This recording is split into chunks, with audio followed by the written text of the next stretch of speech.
everyone. Welcome to the C.S. Joseph podcast. I'm your host, John Bodine, and today I wanted to make a short video on the deadly sins and on the idea that your deadly sins exist to protect your cognitive origin.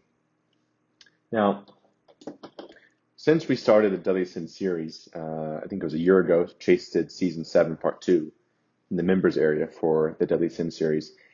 I think it's been hard for a lot of people to react to the deadly sins in a way that they would want to think about it or explore it more. And it's understandable to some extent because, the history of the use of the deadly sins has been very, morally and religiously charged. And I think much of the purpose that we had in doing season 7, part 2, the deadly sins of the 16 types, was to offer a recontextualization of the deadly sins, to get to a point where you could view them in a more amoral, neutral way. Now, there's certainly, I think, a moral quality to them, but they also represent underlying mechanisms, psychological mechanisms that exist to, in this case, to protect our cognitive origin, right? And they're also kind of alerts. I think the deadly sin, more than anything, is like a notification that something is going on, right? So what is going on when the deadly sin is coming out? One of the things that is usually going on, and perhaps almost always, is the deadly sin is your psychological realization that my cognitive origin is not being met, okay? Or that there's not an abundance of my cognitive origin. I think the easiest way to look at this is if you look at the greed types, the ENTJ and the ISFP. Greed exists to protect the cognitive origin of purpose. Think of greed as like a person with a sponge, and they haven't drinking water for days, or have hardly had any water, right? And they come across this sponge, and it has just a little bit of moisture left, right? And they go to take the sponge and try and squeeze out whatever few drops they have left, that the sponge has left, so that the ENTJ or ISFP can have a little bit of water. Think of greed.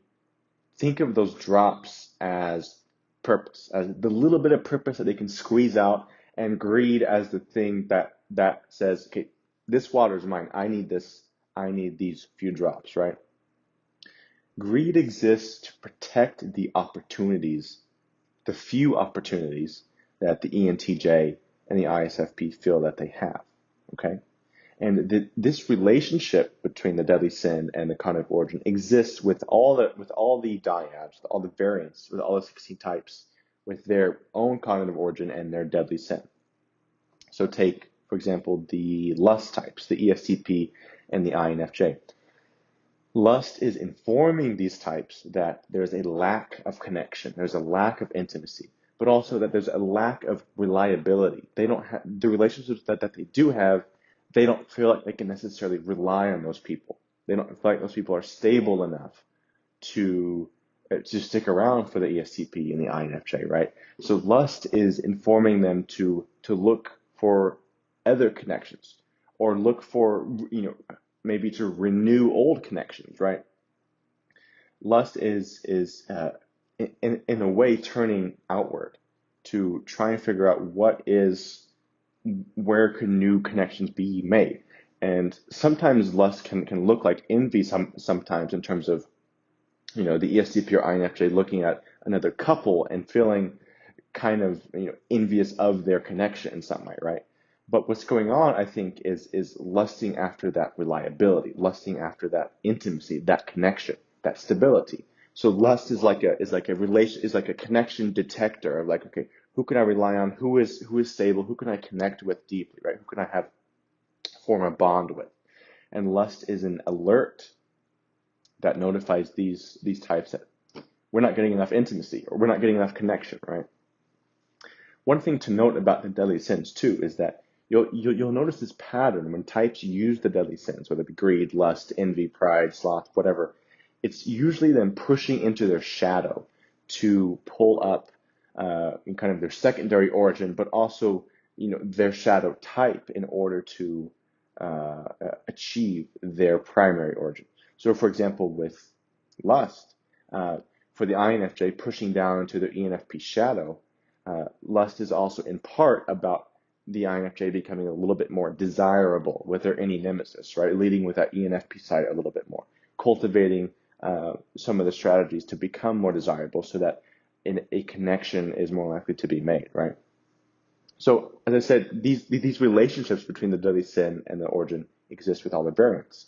We could look at envy, right, which is intuitively really closely associated with lust in some ways.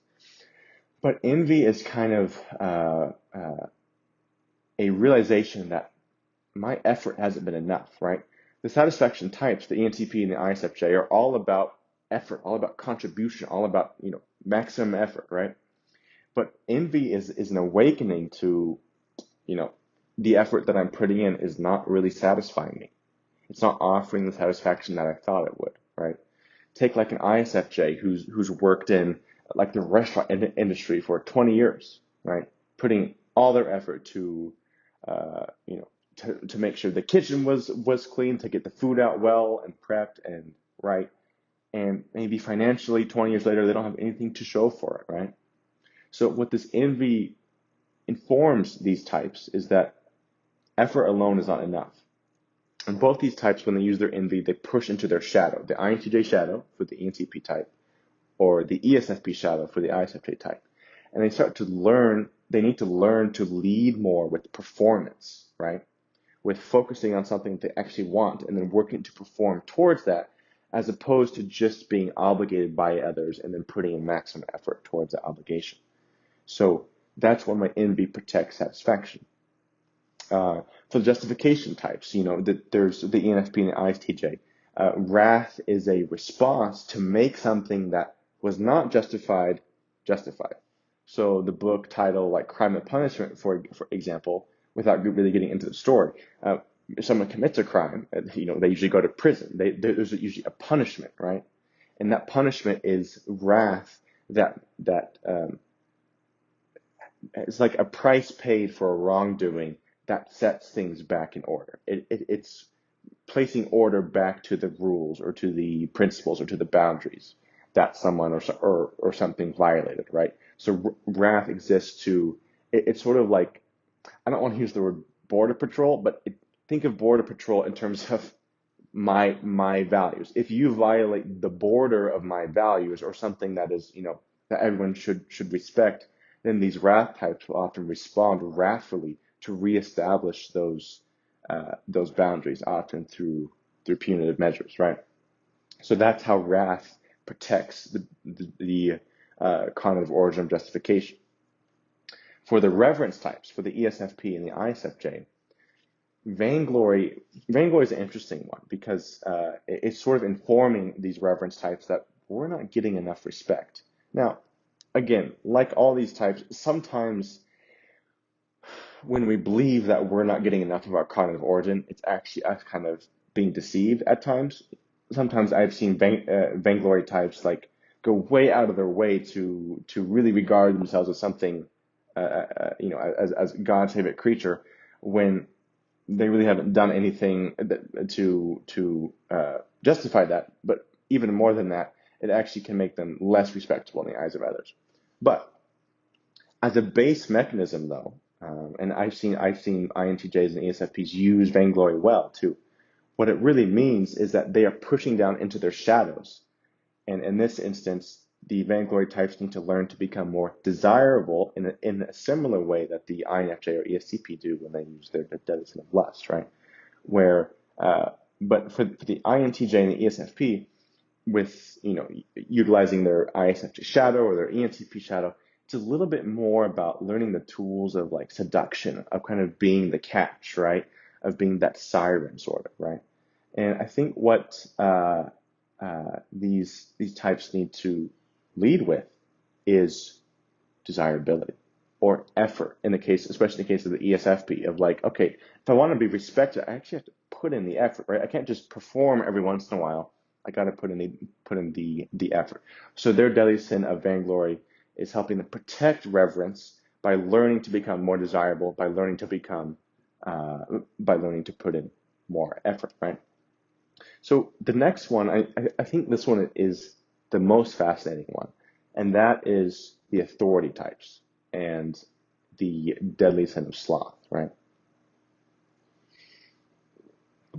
And what sloth looks like is this sort of unintuitive movement of, I don't feel powerful, I don't feel like I'm an authority, so I'm going to do nothing. Now, it's not exactly doing nothing, but that's how it comes across. And of course, the intuitive movement is like, why are you doing nothing? If you don't feel powerful, then it's time to hit the grindstone, right? It's time to go grind. And I think the initiative living virtue of the ESTJ and the INFP is really, more than any of the pieces of the octagram, the most closely associated with the grind mindset, right? I'm going to go get the next thing. I'm going to pursue the achievement that's going to get me the authority and expertise that I need. But sloth for these types is a realization that people are not perceiving my authority, right? Lao Tzu had this quote, I think it was Lao Tzu, who we believe is an INFP, had this quote, something like, to the one who is still, the whole universe surrenders. And this is kind of a unique insight into the deadly sin of sloth, of the idea of stillness. And in the context of authority, it's stillness with the mindset that I already am in authority, right? And we mentioned that for people, when people use their deadly sin, they're moving into their shadow. For an ESTJ, for example, moving into their ISTP shadow, where they're seeking validation, right? It's validating their own authority through the deadly sin of sloth. I am valid in just sitting here for a while, like a king has to sit on his throne, for example, every once in a while, because I already am in authority. It's sort of this self-empowerment for the sloth types, right? Sloth protects authority by basically, with the authority types, deciding that they already are in authority and that they've done enough for now, right? And there is a danger here, of course, of being delusional and putting one little drop of effort and thinking, the whole world owes me, they should come to me for guidance, right? There's definitely a delusion danger there, especially for the INFP with TI demon, right? But there's also a wisdom here of sometimes the last thing you need to do is go get another achievement or go read another book. Sometimes you have enough. Sometimes you know enough to at least regard yourself as an authority, right? Now, you don't want to stagnate, of course, but there is a wisdom into the stillness that sloth can bring, right? Next, for the pride types, the ENFJ and the ISTP, pride is sort of this self-empowerment of a little bit similar to authority, but it's more about, I have the knowledge, I am right, I have the skills, okay? Because remember that every cognitive origin, every dyad is seeking the other dyad of their temple. So validation types are seeking to be authorized by the authority types, of authority types saying, oh yeah, they're valid, right? Just as much as the authority types want to validate or invalidate, just as much as the validation types, the ISTP or ENFJ, want to decide whether an authority is valid or not through their various filtration processes. But pride is a self-affirmation of skill. I have what it takes. I know what I need to know. It's sort of a confidence of sorts. It's I have what it takes.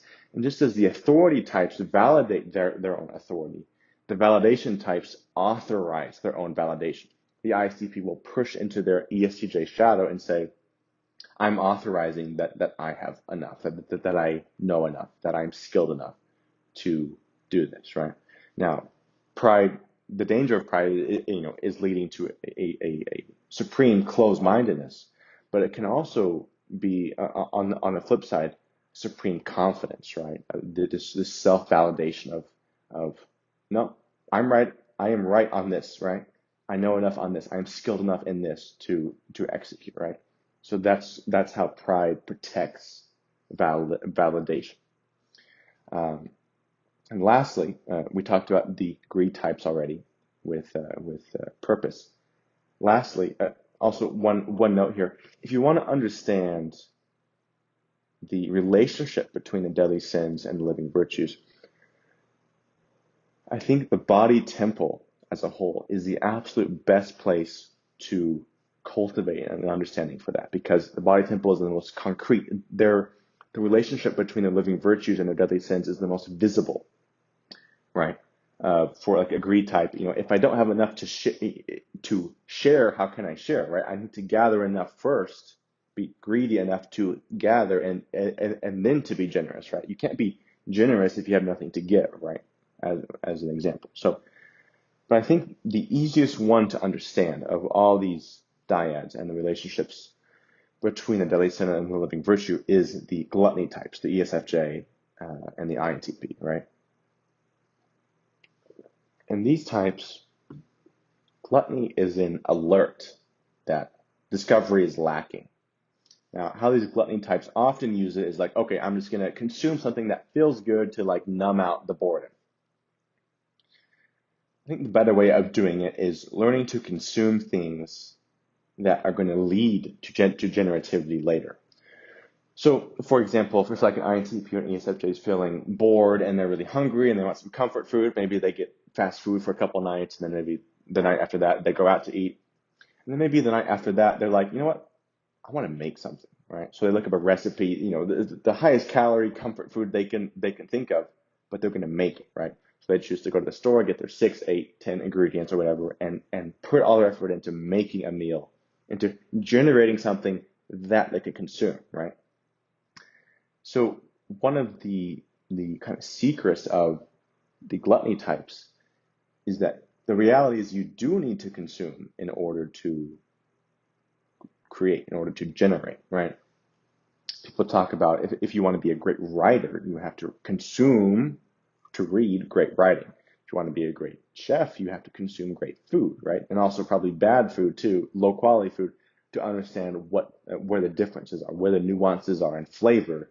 Just as in reading, there's nuances in rhythm, in pace, and storytelling, right? Things like that. So the gluttony types, I think Chase said that they can be really these connoisseurs of taste and developing their refined taste by, consuming whatever they're interested in.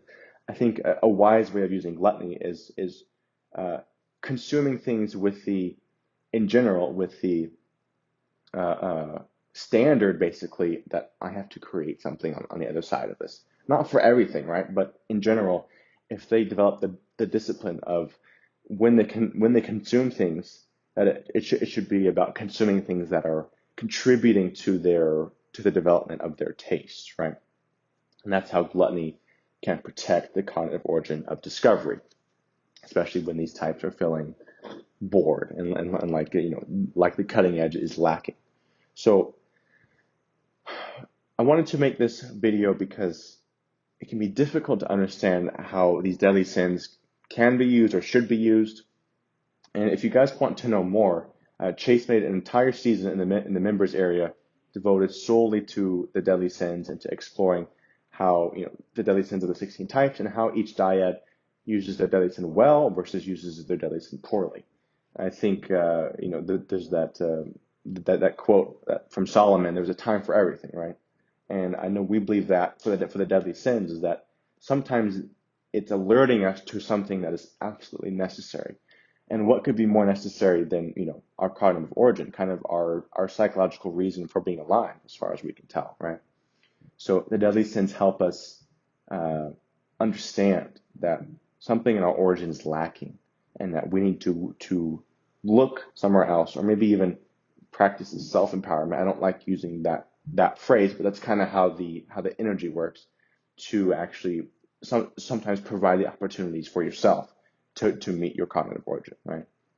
So yeah, that's all I have for today. The deadly sins exist to protect your cognitive origin. Please let us know what you think down in the comments, what you think of the deadly sins, especially the addition of the eighth deadly sin, vainglory, as we definitely believe that pride and vainglory are actually substantially different. So thanks for tuning in, guys, and we'll see you in the next video.